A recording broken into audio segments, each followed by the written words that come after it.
दोस्तों आज की इस वीडियो में हम बात करने वाले हैं दुनिया के कुछ अजीबो गरीब किस्म के लोगों के बारे में जिन्हें देखकर शायद आपको यकीन ना आए कि क्या ये वाकई दुनिया में एग्जिस्ट करते भी हैं या नहीं। तो चलिए बगैर किसी तवक्कुफ के शुरू करते हैं। Number 1, Shivanath and Shivaram. दोस्तों ये दो भाई हैं जो कि भारत के एक दूर दराज इलाके के अंदर 5 बहनों के बाद एक खानदान में पैदा हुए। इन दोनों को मुख्तलिफ डॉक्टर्स के पास ले जाया गया ताकि इन्हें अलग अलग किया जा सके, लेकिन इन दोनों ने ये तय किया कि ये अलग नहीं होना चाहते। वक्त के साथ साथ इन्होंने एक दूसरे के बाल कंघी करना, अपने रोजाना के काम करना और इवन पढ़ना लिखना भी सीख लिया है।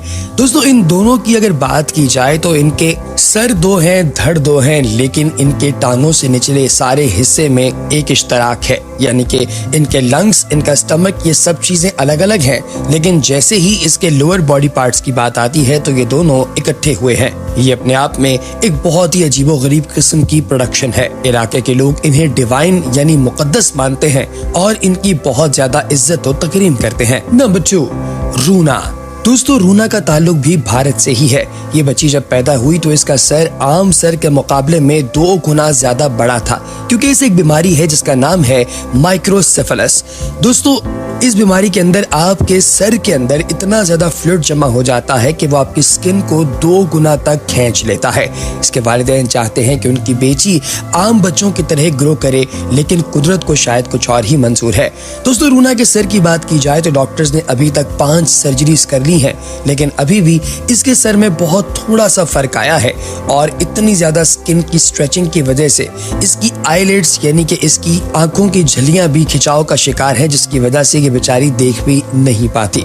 इसके बारे में आपकी क्या राय है कमेंट सेक्शन में जरूर बताइएगा। नंबर 3, जैक्सन बोयल। दोस्तों ये छोटा सा क्यूट सा बच्चा जो आप देख रहे हैं कि जब पैदा हुआ तो इसको भी माइक्रोहाइड्रोसेफेली नामी बीमारी थी। इसका सर बहुत ही छोटा था और इसके दिमाग का सिर्फ 5% हिस्सा मौजूद था, बकिया सारा 95% हिस्सा डेवलप ही नहीं हो पाया। डॉक्टर्स ने कहा कि ये ज्यादा अरसे तक जिंदा नहीं रह सकता, लेकिन इस बच्चे ने 5 साल तक की जिंदगी गुजारी और 5 साल तक ये अपने वालिदैन के पास रहा। ये वाकईतन एक साइंटिफिक मौजज़ा था। नंबर 4, कलीम। दोस्तों कलीम का ताल्लुक भी भारत से है। इस बच्चे के साथ एक बड़ा अजीबोगरीब किस्म का मेडिकल कंडीशन हुआ, वो ये कि इसके हाथ इसकी बाकी बॉडी के निस्बत लगातार बढ़ते ही जा रहे हैं। इस लड़के के हाथ इतने बड़े हो गए कि इसके लिए रोजाना के छोटे छोटे काम करना भी बहुत ज्यादा मुश्किल हो गया। लेकिन जहालत की वजह से इसके गांव वालों ने इसे लानतज़दा या कर्स्ड समझा। यही वजह है कि इसे मनहूसियत की अलामत समझकर इसे किसी भी स्कूल के अंदर दाखिला देने से इनकार कर दिया गया। ये बेचारा अब अपने घर में ही होता है और अपने यारों दोस्तों के साथ खेलता है, लेकिन जैसे ही इसकी वीडियोस वायरल हुई तो दुनिया भर से इसकी तरफ तवज्जो आने लगी। उसके बाद लोगों ने इसे सीरियस लेना शुरू कर दिया। कुछ मेडिकल एक्सपर्ट्स इसकी मदद भी करना चाहते हैं। देखते हैं कि ये किस हद तक कामयाब होता है। Number 5, Pauline Potter. दोस्तों स्कॉट्सडेल एरिज़ोना से ताल्लुक रखने वाली इस खातून को दुनिया की सबसे वजनी खातून होने का एजाज हासिल है। इनकी उम्र 47 साल है, जबकि इनके वजन की बात की जाए तो ये 291.6 पाउंड्स है। दोस्तों इन्हें कोई बीमारी नहीं है, बल्कि इन्होंने जानबूझकर खुद अपनी मर्जी से अपने वजन को बढ़ाया है ताकि दुनिया की सबसे मोटी औरत होने का खिताब हासिल कर सके। ये जिस खानदान में पैदा हुई उस खानदान में सभी लोग मोटे हुआ करते थे, लेकिन इन्होंने रोजाना की बुनियाद पर हजारों कैलोरीज खाकर अपने आप को इस काबिल बनाया कि ये सबसे मोटी दिखें। ये बहुत ज्यादा खाती थी, लेकिन अब ये वापस नॉर्मल होने के लिए आम तौर की रूटीन की डाइट इस्तेमाल कर रही हैं। लेट्स सी कि इनका क्या फ्यूचर होता है। नंबर 6, शालिनी यादव। दोस्तों इस बच्ची के साथ भी एक बड़ा अजीबोगरीब किस्म का वाकया हुआ।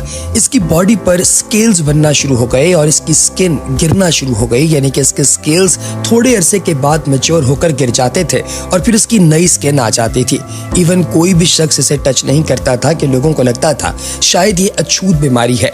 इवन यहाँ के जो लोकल डॉक्टर्स थे वो भी इसे दूर से ही चेक करते थे, लेकिन स्पेन के डॉक्टर्स ने इन्हें स्पेन बुलाया और फिर उसके बाद इनका इलाज किया और अब ये 10 दिन के अंदर अंदर बिल्कुल ठीक हो चुकी हैं और ये चाहती हैं कि मुस्तकबिल में खुद भी डॉक्टर बने और अपने जैसे और लोगों की भी मदद कर सकें।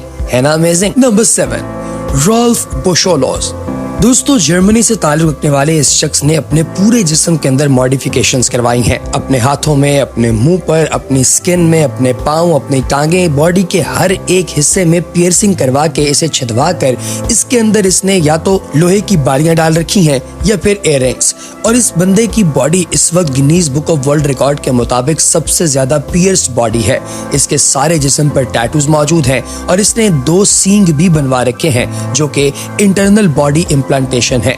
जब इससे पूछा गया तो ये कहने लगा कि मेरी स्किन है, मेरा जिस्म है, मेरी मर्जी है, मुझे इससे ज्यादा सुकून मिलता था तो मैंने अपने आप को ऐसा कर लिया। Number 8, Adam Pearson. दोस्तों ये शख्स जब पैदा हुआ तो इसके साथ इसका एक ट्विन था, यानी कि इसका जुड़वा भाई। ये दोनों बिल्कुल सेहतमंद थे और बड़ी अच्छी जिंदगी गुजार रहे थे। एक दिन खेल कूद के दौरान भाईजान नीचे गिर गए और इनको एक अजीबो गरीब किस्म की बीमारी हो गई, जिस बीमारी में आपके चेहरे पर नॉन कैंसरस सेल्स की अनकंट्रोल्ड ग्रोथ होती है। यानी वो कैंसर तो नहीं होता लेकिन सेल्स बहुत ज्यादा बढ़ जाती हैं। दोस्तों ये बंदा इन तमाम बुलिंग की भेंट नहीं चढ़ा, बल्कि इसने अपने आप को सुधारा और दुनिया का कामयाब तरीन इंसान होने का एहसास भी हासिल कर लिया, इस हवाले से कि ये डिसेबल लोगों के राइट्स का अलंबरदार है, साथ ही साथ एक एक्टर है और प्रेजेंटर है। दोस्तों इस तरह के शख्स के लिए वीडियो को एक लाइक तो बनता है। नंबर 9, दीपक पासवान। दोस्तों ये जो बच्चा आप देख रहे हैं इसका ताल्लुक भी भारत से है। ये बच्चा जब पैदा हुआ तो बड़ी अजीब सी कंडीशन ये थी कि इसके साथ एक जुड़वा भी था जो कि इसकी बॉडी के अंदर एम्बेडेड था। यानी ये तो बिल्कुल ठीक था, लेकिन इसके साथ ही साथ इसके जिस्म की अगर बात की जाए तो इसकी बॉडी यानी इसके पेट में अंदर की जानिब एक ट्विन मौजूद था, जिसकी टांगे और जिसका धड़ बाहर को निकला हुआ था और सर और अपर बॉडी पार्ट्स अंदर की जानिब थे। दोस्तों इलाके के लोग या तो इसे मनहूस कहते थे या फिर कुछ इसे खुदा मानना शुरू हो गए थे। ये बच्चा बड़ी मुश्किल से जिंदगी बसर कर रहा था। फिर लीडिंग सर्जन्स की एक टीम इसके इलाके के अंदर आई और फ्री में इसका ऑपरेशन किया। 5 घंटे तवील ऑपरेशन के बाद जब वो बाहर निकले तो ये बच्चा बिल्कुल ठीक हो चुका था। Number 10, John Koen. दोस्तों ये बच्चा जब बहुत छोटा सा था तो इनके घर में आग लग गई और इसके जिस्म का 95% हिस्सा जल गया, लेकिन इसकी बहन ने इसे बचा लिया। इसकी बहन की अपनी बॉडी का 25% हिस्सा जल गया था, लेकिन ये बच्चे का 95% हिस्सा जलने के बाद इसका बच जाना वाकयातन एक मौजज़ा था। लेकिन इसने अपनी बॉडी की जो फॉर्म है, जो इसकी बॉडी की इस वक्त शक्ल बनी हुई है, उस पर शर्मिंदगी का इजहार नहीं किया और ना ही एम्बैरस हुआ, बल्कि दुनिया भर को इंस्पायर कर रहा है कि आप जैसे भी दिखते हैं आपको उस पर फख्र होना चाहिए, है ना अमेजिंग। Number 11, JD कोस्वारा। दोस्तों इंडोनेशिया से ताल्लुक रखने वाला एक लकड़हारा जिसका नाम है ट्री मैन। इसको एक अजीबो गरीब किस्म की बीमारी है जिसका नाम है एपिडर्मोडिस्प्लेसिया वेरुसियोफॉर्मिस। डॉक्टर्स ने मुख्तलिफ तरह से इसका इलाज करने की कोशिश की, क्योंकि इसके जिस्म पर तकरीबन 15 पाउंड तक लकड़ी उगती रहती है। दोस्तों जब भी कभी इसे काटा जाता है कि दोबारा से उग जाती है, तो डॉक्टर्स ने कहा कि ये इनक्योरेबल है, ये ठीक नहीं हो सकता। पिछले 25 साल से ये शख्स इस बीमारी में मुब्तला है, लेकिन इसका इलाज नहीं हो पाया। और दोस्तों ये जो तस्वीर इस वक्त आप देख रहे हैं, ये तस्वीर हमें हमारे एक सब्सक्राइबर ने भेजी है। इसके अंदर आप देख सकते हैं कि कीथ नाम का ये शख्स है जो कि दुनिया का मोटा तरीन आदमी है। इसका वजन 900 पाउंड है। ये तकरीबन रोजाना की बुनियाद पर 20,000 कैलोरीज फूड खाता था और डॉक्टर्स के मुताबिक ये शदीद डिप्रेशन का शिकार था। लेकिन दोस्तों इसका जिस्म इस कदर बढ़ गया था कि ये सिर्फ नमूनिया जैसी बीमारी से 44 साल की उम्र में चल बसा। और सबसे आखिर में बात करेंगे इलाई थॉम्सन की। इस बच्चे को कंजेनिटल आर्हीनिया नाम की एक बीमारी थी, जिसका मतलब ये होता है कि आप नाक के बगैर पैदा हों। इस बच्चे के चेहरे पर हमेशा मुस्कुराहट रहती थी। डॉक्टर्स ने सर्जरी के जरिए हवा की आमदोरफ्त के लिए इसकी बॉडी में सुराख करने की भी कोशिश की, लेकिन इससे पहले कि कोई भी कामयाब सर्जरी होती, ये बच्चा इस दुनिया को छोड़कर चला गया। तो दोस्तों आपको हमारी आज की वीडियो कैसी लगी कमेंट सेक्शन में जरूर बताइएगा। अगली वीडियो तक इजाजत दीजिए। अल्लाह हाफिज।